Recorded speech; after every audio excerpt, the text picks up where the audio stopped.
السلام عليكم ورحمة الله وبركاته كسو دوادا أفمال استوديو هديتا مركاي كوو ريسي سبسكراب صار قنبلال كنفرو سيكوسو قاران وحلبو عصب كسو دوادا قصة عجيب لو يابله قصة دي عزير إله القرآن كوحكوشيك سبحانه وتعالى قصة النكان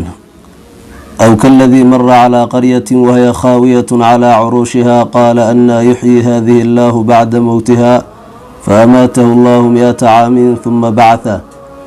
إلى أن النبي ورمى سبحانه وتعالى وحكيري كورا متكي صومري قرية صومري قرية صو كل عضي سنقاف كذا وقرية خراب متي وضد كذا دنتين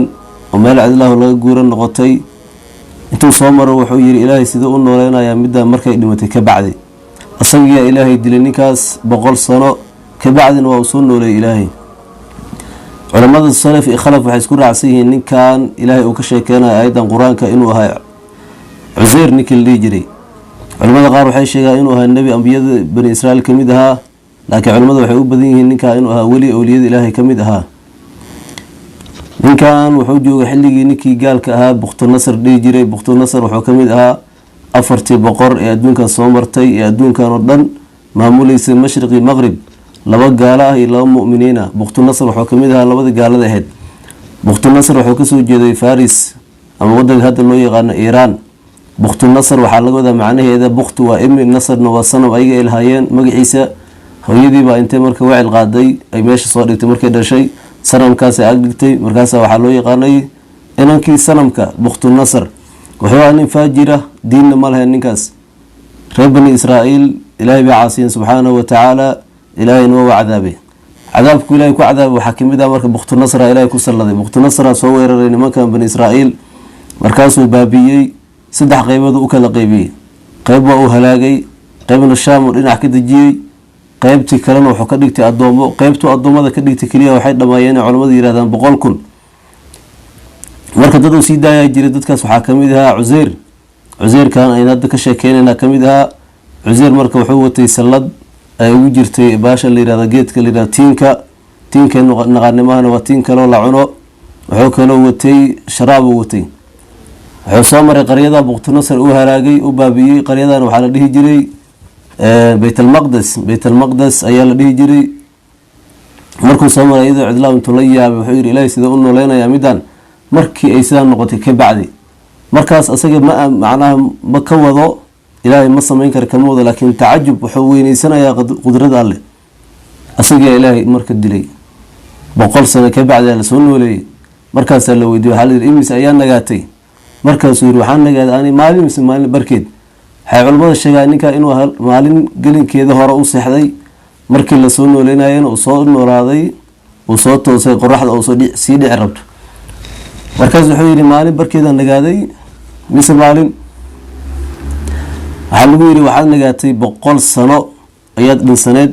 hadda ayaana lagu soo saaray waxaa fiirisaa baa liiri dacaamkaaga fiiri waxaa kaloo fiirisaa sharaabkaaga fiiri lam yatasanah ismayna bedelin dacaamkii uu watan isma bedelin sharaabkii uu watan isma bedelin markaasoo la yaabay haddana waxaa fiiri la yiri dameer uu watay dameerkaagana fiiri la yiri dameerkii uu dhintay oo baaliyoobay oo lafiisi meeshan yaalaan ayaa la tusiyay markaas la balfiiri la faan sida aanu isugu soo dumayno oo loo noolanayo fiiri la fihi waxa lagu marashay hilib isagu arkayo Uzair markuu wuxuu dhahay a'lam anna Allah ala kulli shay'in qadir cilmigan waa cilmi mushahada yani asagoo daawanayo wixii fiirinaya ayaa hortiisii lagu sameeyay wixii waan ogahay buu yiri Uzair Ilaahay inuu noolaan karo wax walba Ilaahay inuu awoodo shay kasta Ilaahay qaadir ku yahay Uzair wuu soo baxay magaaladiisa ayuu soo aaday magaalada markuu soo aaday cid uu ka yaqaanana male waa 100 sano ka bacdi cid asaga taqaanana male markaas wuxuu isaga raadinayay gurigii uu ku noolaan jiray wuxuu tagay marka gurigii markuu tagay wuxuu ugu tagay islaam waa yeel oo meeshan joogto islaam cajuuza fadhiso indhala markaas insaanta wuxuu ku yiri guri Uzair ma yahay tan la yaabtay ay ku tirhaa guri Uzair way yahay aada Uzair yaa warkiisa ya Uzair dadkii hore ahay markaas Uzair waa aniga معقول ما Uzair متيد Uzair وانيغا اديق ميها Uzair ني وحو ahaa bay tiri Ilaahay yani dacwadiisa waa aqbalo mustajaab dacwa ah nin wanaagsan oo saalixna waa way u hilowday dabcan ilaahay ii bari bay tiri in macnaha fadhigan aan ka kaco inaan ilaa ii soo celiyo aragii ka masaxay baa la yiri gacantana waa qabtay idanka ilaahay ku istaag islaantii indhiina waa usoo laabteen waana istaagtay markay aragtay tiri inakeen gacantay qabatay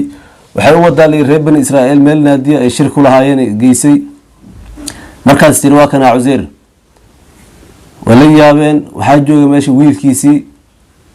oo 128 jir ah Uzeer markaan uu dhimanayay oo 100 sano oo mootana wuxuu jiray 40 sano raacta kama soo bixin wiilkiisana waa 128 jir Uzeerna waa 40 jir intaas macnaha godkaas uu ku jiray waxba daa kuma soconin markaas waxa la yiri macquul ma mi beensanaysan inta ha arageygana waa ii soo laabtay waa kana aniga idin soo aadan waa kana daasa ilaahay bariyo waana taqaaniinka inuu mustajaab dacwo ah wiilkiisa wuxuu yiri marka aniga aabahay labada garab dhaxdooda iyo calaamad ku laha bar madow ku laha barta haduu leeyahay aabahay haduusan leen ma waa uu fiiriyay barti madow uu leeyahay aabahay waa yiri markaas waxa la yiri buqtu nasarkii wax uu yani markuu baabiyay magaalada uu baabiyay wax kasta uu qarribay waxa jiri jiray marka tawraad xataa waa la baabiyay waa gubay dadkii yaqaanana way dhinteen oo inkastoo ay yaraayeenba Uzeer kana kamid ah dadkii yaqaanay marka waxa kale jirtay nin yani oo lala duugay tawraad lala duugaa jiray Uzeer akhri baa la yiri tawraadkii waa akhriyay markuu akhriyay waxay soo qaadeen kitaab lala duugaa la raadiyay nin yani dadkii dhintay kamid ah markii la soo qufay kitaabkii la soo bixiyay tawraadkii la soo bixiyay ya tawraadkina la fiiriyay Uzeerna uu aqrinaya sidii ugu talaameesh waxa uu sheegay wax meeshan ku yaal way isleeyihiin atay ku fidnoobeen reer bani Israa'iil yiraahdeen Uzeer ibn Allah Uzeer ibn Allah bay yiraahdeen halka ayana ku fidnoobeen fadlan qisadan haday ku cajab gelisay like sar mahad sanid